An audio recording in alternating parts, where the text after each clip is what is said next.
تو مسئلے مطہرات کے حوالے سے آپ کی خدمت میں بیان ہوں گے۔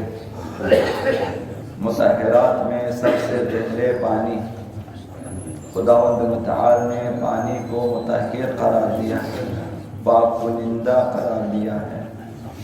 اب دنیا میں بہت ساری چیزیں، بلکہ اکثر چیزیں جو نجس ہو جاتی ہیں پانی سے ہی پاک ہو سکتی ہیں۔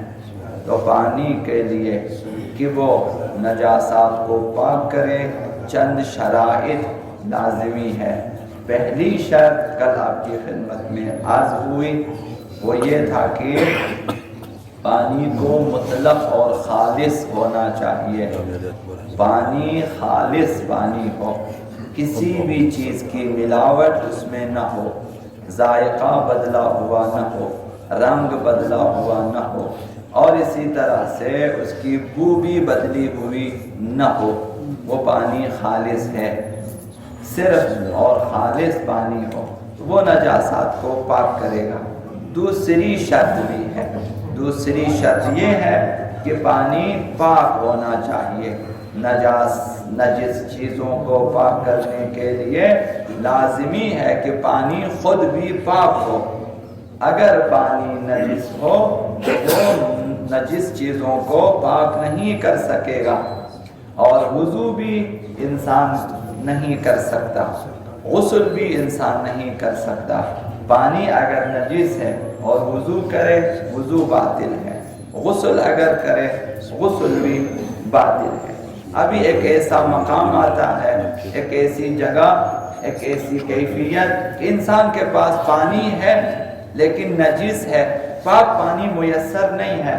نماز کے لیے کیا کرے کہ اگر اس نے غسل کرنا ہو، اگر اس نے وضو کرنا ہو تو وہاں وظیفہ تیمم ہے کہ انسان وضو کے بدلے، غسل کے بدلے تیمم کرے، لیکن نجس پانی سے وضو اور غسل نہیں کر سکتا، جائز نہیں ہے۔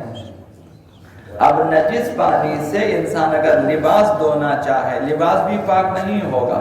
برتن اگر پاک کر، برتن بھی پاک نہیں کیا جا سکتا نجس پانی سے۔ اب نجس پانی کا پینا بھی حرام ہے کہ اب پانی نجس ہے، اسے آپ وضو نہیں کر سکتے، لباس نہیں دھو سکتے، کیا پی سکتے؟ نہیں پی سکتے۔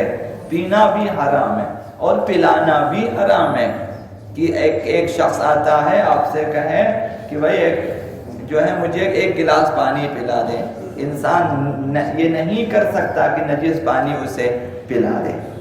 صرف اضطراری حالت میں انسان نجس پانی پی سکتا ہے۔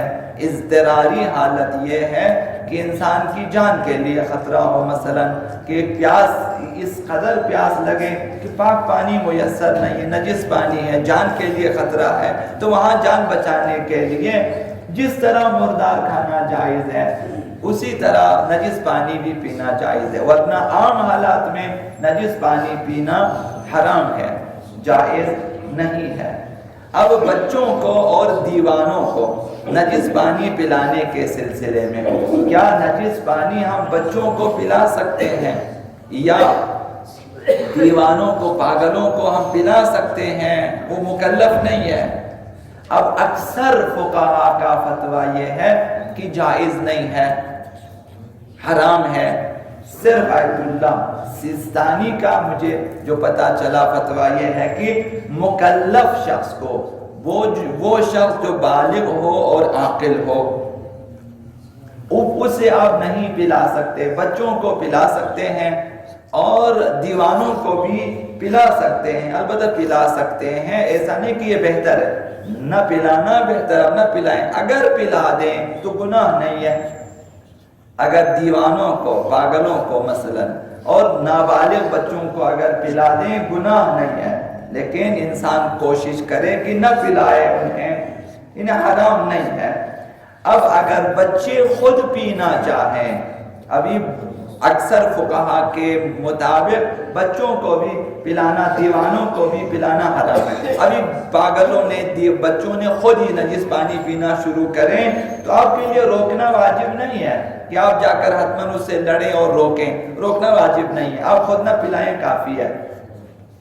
اب اگر بچے جو ہے وہ نجس غذا کھانا شروع کر دے، یا ان کے ہاتھ نجس ہیں، بچوں کے ہاتھ نجس ہیں، وہ غذا میں اپنا نجس ہاتھ ڈال کر غذا کو نجس کر کے کھا لیتے ہیں، تو پھر روکنا ضروری نہیں ہے، یعنی واجب نہیں ہے کہ آپ روکیں۔ بہتر ہے کہ انسان بچوں کی تربیت کے لیے کوشش کرے کہ کسی طرح سے بھی ان کے شکم میں، ان کے حلق میں نجس غذا نہ جائے، نجس پانی نہ جائے اور حرام چیزیں اس میں داخل نہ ہوں۔ لیکن اگر ایسی صورتحال ہے کہ آپ نہیں روکنا چاہے تو آپ نہ روکیں، نہ روکنے کے سبب آپ گناہگار نہیں ہیں۔ یہ کوئی شخص یہ نہ سوچے کہ میرے سامنے بچوں نے نجس پانی پیا یا دیوانوں نے نجس پانی پیا تو آپ گناہگار نہیں ہیں۔ اگر آپ چاہیں تو روکیں، بہتر ہے اور اچھی بات ہے۔ اگر آپ چاہیں نہ روکیں، گناہگار نہیں ہے۔